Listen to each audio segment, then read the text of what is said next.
नमस्कार दोस्तों, मैं माही। आज अपन बात करेंगे देश को शर्मसार करने वाली एक घटना के बारे में जो आपने सुना भी होगा।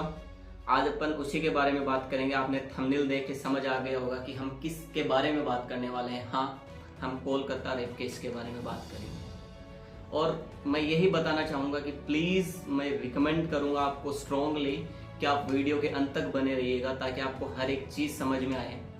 तो दोस्तों, होता क्या है, एक मेडिकल कॉलेज है जिसका नाम है आरजी कर, जो कि देश की सबसे पुरानी मेडिकल कॉलेज में से एक है, जिसका निर्माण 1886 में हुआ था। ठीक है। और इस कॉलेज की एक सच्चाई रही है, एक इस कॉलेज का एक काला इतिहास रहा है। वो अपन आगे देखेंगे कि क्यों रहा है और क्या क्या इस कॉलेज में और भी ऐसे घटनाएं हुई है। अपन जैसे जैसे वीडियो में आगे बढ़ेंगे मैं आपको बताता जाऊंगा। दिनांक 8 अगस्त 2024 रात 11 बजे होता क्या है, एक 31 साल की पोस्ट ग्रेजुएट ट्रेनी डॉक्टर अपनी 36 घंटे की शिफ्ट में रहती है। जैसे जो ट्रेनी डॉक्टर है उनकी शिफ्ट होती है 24 घंटे की, 36 घंटे की, 72 घंटे की भी होती है। तो वो एक 36 घंटे की अपनी जो एक शिफ्ट है उसमें होती है। और जो इस टाइम पे क्या होता है कि जो इसको ऑन कॉल रहना होता है, ठीक है, मतलब ऑन ड्यूटी रहना होता है। आप रेस्ट वगैरह कर सकते हो, जबकि आपके पास अगर कॉल आता है एनी टाइम 36 घंटे की शिफ्ट में तो आपको एक्टिव रहना होता है। जो विक्टिम है जिसका नाम मोमिता है, उन्होंने अपने पेरेंट्स से बात की थी रात को, और रात को 2 बजे वो अपनी शिफ्ट से ब्रेक लेती है और अपने जो दोस्त है उनके साथ में डिनर करने चली जाती है। तो जो कॉलेज है उसमें जो एक पल्मोलॉजी एक डिपार्टमेंट है, वहाँ पे एक 3rd फ्लोर पर सेमिनार हॉल है, वहीं पे सब लोग डिनर कर रहे होते हैं। और उस टाइम पे ओलंपिक मैच चल रहे होते हैं, तो सब लोग टीवी वगैरह देख रहे होते हैं। उनमें से मोमिता भी थी और उसके कलीग भी थे जो कि रात को 2 बजे डिनर कर रहे थे। तो सब लोग क्या होता है कि जो डिनर वगैरह करके मैच वगैरह खत्म हो जाता है तो चले जाते हैं। और जो मोमिता है, जो विक्टिम है, वो थकावट की वजह से वहीं पे बैठ जाती है और सो जाती है। तब रात को 3 बजे इंटर्न आता है और उसको जगाता है और कुछ रिपोर्ट्स दिखाता है। वो रिपोर्ट देख के जो विक्टिम है वो वापस हो जाती है। और यही दोस्तों वो आखिरी जो समय था जब उसको जिंदा देखा गया था। उसके बाद में सबको पता है क्या हुआ था। अगले दिन सुबह 7:30 बजे उसी सेमिनार हॉल में एक 31 साल की पोस्ट ग्रेजुएट ट्रेनी डॉक्टर की बॉडी मिलती है। वो भी बहुत ज़्यादा इंजरी मार्क्स के साथ में, आंखों से, प्राइवेट पार्ट से ब्लड निकल रहा होता है और जो कि सेमी नेकेड होती है। सुबह के 10:53 पर जो हॉस्पिटल है उनकी ओर से कॉल जाता है जो लड़की के पेरेंट्स को कि जो आपकी बेटी है उसकी तबीयत खराब है और आपको जल्दी से जल्दी आरजी कर जो मेडिकल कॉलेज है वहाँ पर आना होगा। और ठीक 22 मिनट बाद में वापस कॉल जाता है आरजी कर मेडिकल कॉलेज की ओर से कि आपकी बेटी ने सुसाइड कर लिया है। अब सोचने वाली बात है कि ठीक 22 मिनट बाद में वो वापस कॉल करते हैं कि आपकी बेटी ने सुसाइड कर लिया होता है। और ये भी जानेंगे कि सुसाइड का नाम जो आरजी कर मेडिकल कॉलेज है उन्होंने क्यों दिया था। अपन डॉट टू डेट जो चीज़ें हैं वो कनेक्ट करते जाएंगे। तो जो लड़की के पेरेंट हैं वो आते हैं हॉस्पिटल और उनको बॉडी देखने के लिए मना किया जाता है, उनको बॉडी नहीं दिखाई जाती है। फिर जो लड़की के पिता है वो कहासुनी होने के बाद में वो जाते हैं और देखते हैं। लड़की के पिता वापस आते हैं तो उनके मुंह से एक ही बात निकलती है कि मेरी बेटी ने सुसाइड नहीं किया है, ये एक सुसाइड केस नहीं, मेरी बेटी का मर्डर हुआ है। और उन्होंने बोला है कि मेरी बेटी का रेप हुआ है। खबर सामने आने के बाद में जो कोलकाता के जो पुलिस कमिश्नर है जिसका नाम है विनीत गोयल, और जो वहाँ के जो स्टेट एचएस है एनएस निगम, वो हॉस्पिटल जाते हैं और हॉस्पिटल जाके वहाँ पे जो जो केस हुआ है उनके एक इन्वेस्टिगेशन करते हैं। और फिर जो देश भर की जो मेडिकल कैंपस है वहाँ पे प्रोटेस्ट होना शुरू हो जाता है। 9 अगस्त को जो पुलिस है वो क्राइम सीन पर पहुँचती है, क्योंकि जो हॉस्पिटल है उसके आउटसाइड में उनकी ड्यूटीज़ रहती है। फिर जो पास ही में जो ताला पुलिस स्टेशन है उनको सूचना दी जाती है। वहाँ से जो इन्वेस्टिगेशन टीम है वो आती है और 11:30 बजे जो फॉरेंसिक डिपार्टमेंट वाले हैं वो भी वहाँ पर पहुँच जाते हैं और इसको एक अननेचुरल डेथ का नाम दे दिया जाता है। फिर जो विक्टिम है उसके परिवार वालों की जो कंप्लेन की वजह से इसको एक मर्डर और एक रेप का नाम दे दिया जाता है। फिर जो पुलिस की जो इन्वेस्टिगेशन टीम है वो सारे सीसीटीवी को चेक करती है और जो 5 लोग थे उस टाइम पे उसके साथ में उनसे एक एक करके पूछताछ की जाती है। और पांचों के जो स्टेटमेंट है वो सेम आते हैं, इस वजह से उनको निगरानी से बाहर कर दिया जाता है। अब एक बंदे को फोकस जाता है जिसने स्लीवलेस टी शर्ट और शॉर्ट्स पहन रखा था, ठीक है, जो कि जहाँ पे जो घटना हुई तो जो सेमिनार हॉल था उसके आसपास में लगभग सुबह के 4 बजे वहां पे घूम रहा था। तो पुलिस की इसके ऊपर नजर जाती है, जिसने गले में जो ब्लूटूथ जो ईयरफोन्स होते हैं वो पहन रखे थे। तो पुलिस को इसके ऊपर थोड़ा बहुत डाउट होता है, तो पुलिस इसके बारे में थोड़ी बहुत इन्वेस्टिगेशन करती है। तो जो हॉस्पिटल के जो बाहर का पुलिसकर्मी है उसको इसकी फोटो दिखाई जाती है और वो इसको आइडेंटिफाई करता है, जिसका नाम था संजय रॉय। हाँ, संजय रॉय।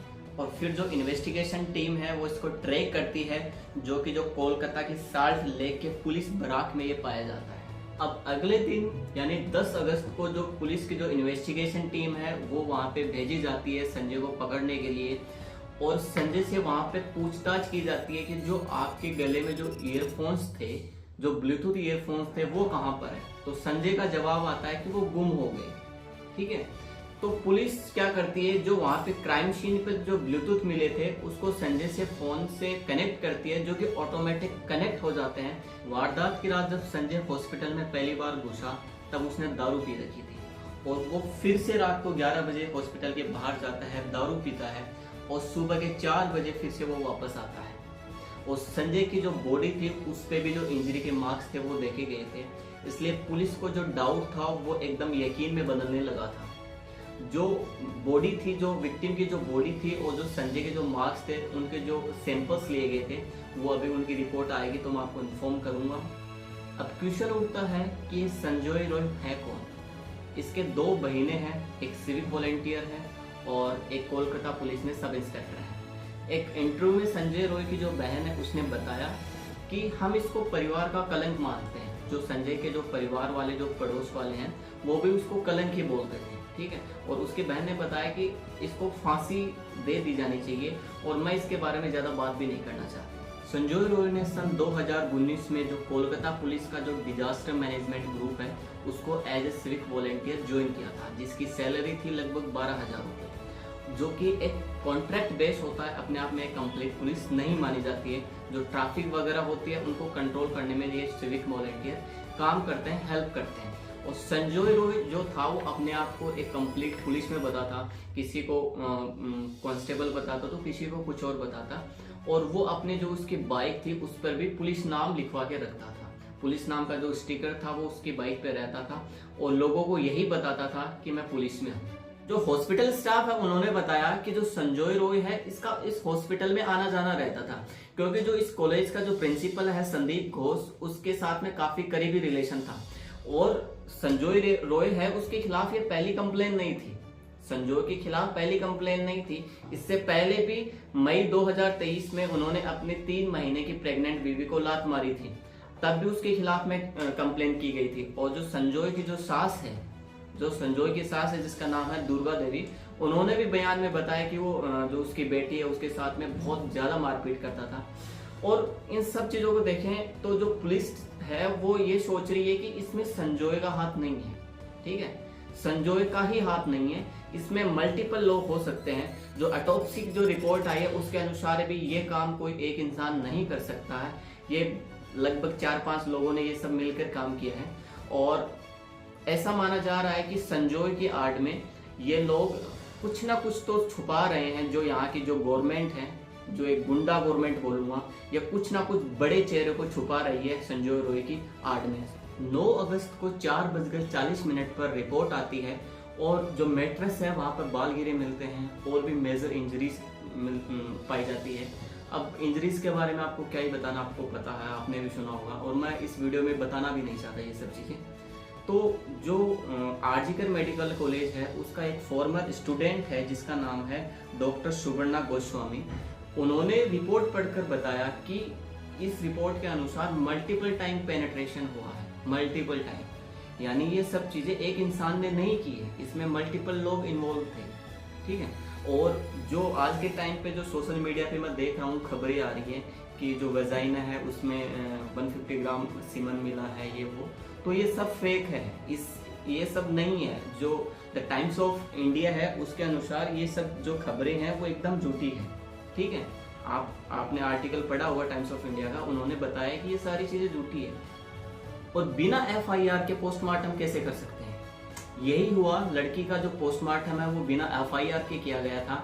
फिर लड़की के फादर ने जाकर एफआईआर रिपोर्ट करवाई थी और पुलिस थी वो भी बहुत ज्यादा जल्दबाजी में थे। इस पे भी सवाल खड़े हो रहे हैं कि पुलिस ने जाके जो अंतिम संस्कार कर दिया लड़की का, और जबकि जो लड़की की जो बॉडी थी उससे पहले 3 बॉडी और पड़ी थी।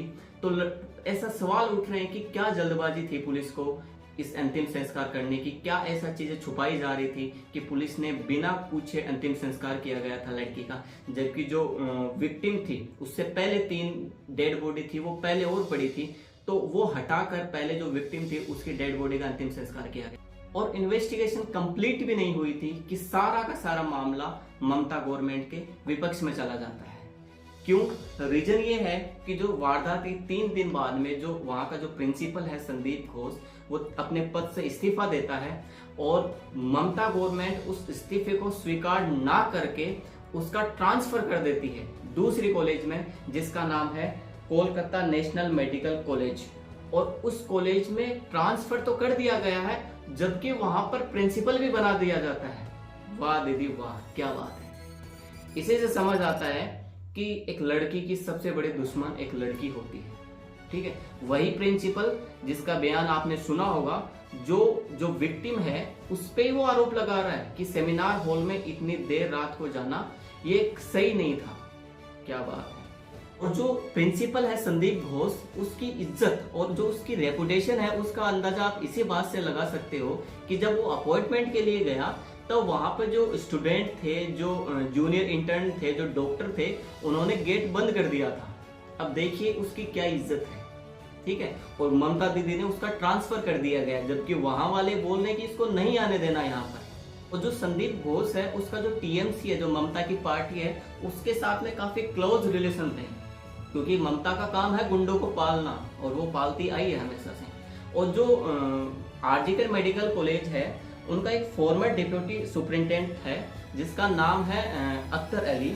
उन्होंने बताया कि जो संदीप घोष है वो बड़ा ही करप्ट आदमी है और इससे बड़ा करप्ट आदमी नहीं हो सकता है भाई।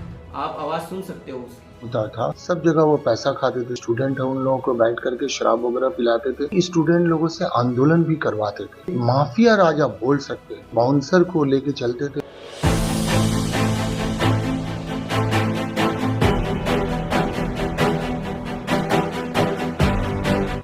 और जो वहाँ के जो स्टूडेंट रहे हैं उन्होंने भी यही बताया है कि जो संदीप घोष है, जो प्रिंसिपल है, वो एक डिक्टेटर की तरह काम करता है, वो बहुत गंदी राजनीति खेलता है।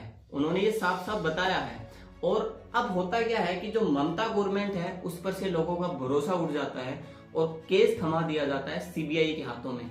ये क्यों थमाया जाता है? जो विक्टिम है उसके लॉयर ने बताया कि ये जल्द से जल्द अगर सीबीआई के हाथों में ये केस नहीं गया तो जो विक्टिम है उसके जो एविडेंस है उसको मिटा दिया जाएगा। आप देख सकते हो कि कितनी गंदी राजनीति खेलती है ये दीदी। यहां तक सारा कंट्रोल ममता दीदी के हाथ में था, लेकिन क्या होता, उसके अगले दिन यानी 14 अगस्त को एक प्रेसिडेंसी कॉलेज की एक स्टूडेंट जिसका नाम था रिमझिम सिन्हा, वो क्या करती है, फेसबुक पर एक पोस्ट डालती है कि ज्यादा से ज्यादा संख्या में लोग जो जादवपुर बस स्टैंड है वहां पर इकट्ठा हो जाओ। एक रिक्लेम द नाइट नाम से एक पीसफुल प्रोटेस्ट निकालना था, रिक्लेम द नाइट के नाम से। ठीक है, और यहीं से क्या होता है कि पूरे भारत में ये खबर फैल जाती है और ममता दीदी भी इस बात को लेकर टेंशन में आ जाती है।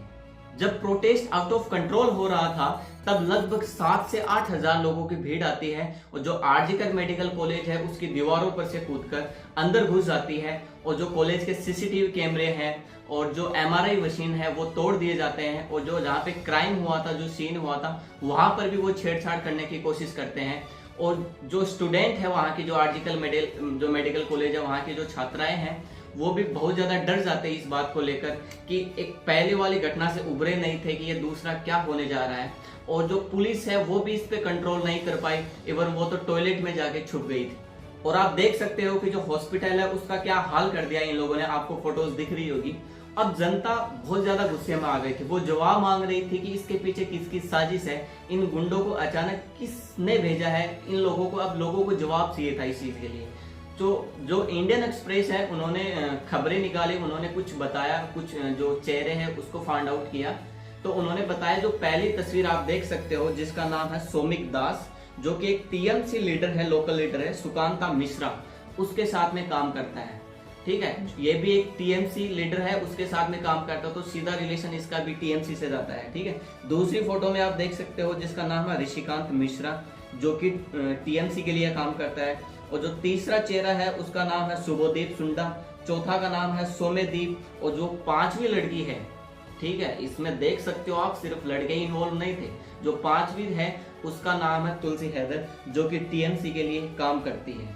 अब लोगों को एकदम क्लियर हो गया था कि ये सीधे सीधे ममता के भेजे हुए गुंडे हैं। ठीक है, अब लोगों को गुस्सा और ज्यादा बढ़ गया था, और ये जो गुंडे थे वो जो जहां पे क्राइम सीन हुआ था सेमिनार हॉल, वहां पर भी छेड़छाड़ करने की कोशिश करते हैं। इसलिए लोगों को समझ आ जाता है कि ये पूरी की पूरी प्लानिंग जो टीएमसी के जो गुंडे हैं उनकी है, क्योंकि वो सबूत मिटाना चाहते हैं। अब आप सोच रहे होंगे कि जो केस है वो सीबीआई के हाथों में सौंप दिया है और जो गुनहगार है उसको पकड़ लिया है, तो अब ये प्रोटेस्ट है वो किस लिए हो रहा है? रुको मैं बताता हूँ आपको किस लिए हो रहा है। क्योंकि ये जो कॉलेज है इसका पुराना इतिहास रहा है, और आप एक समझो तो एक काला इतिहास रहा है। मैं आपको बताता हूँ।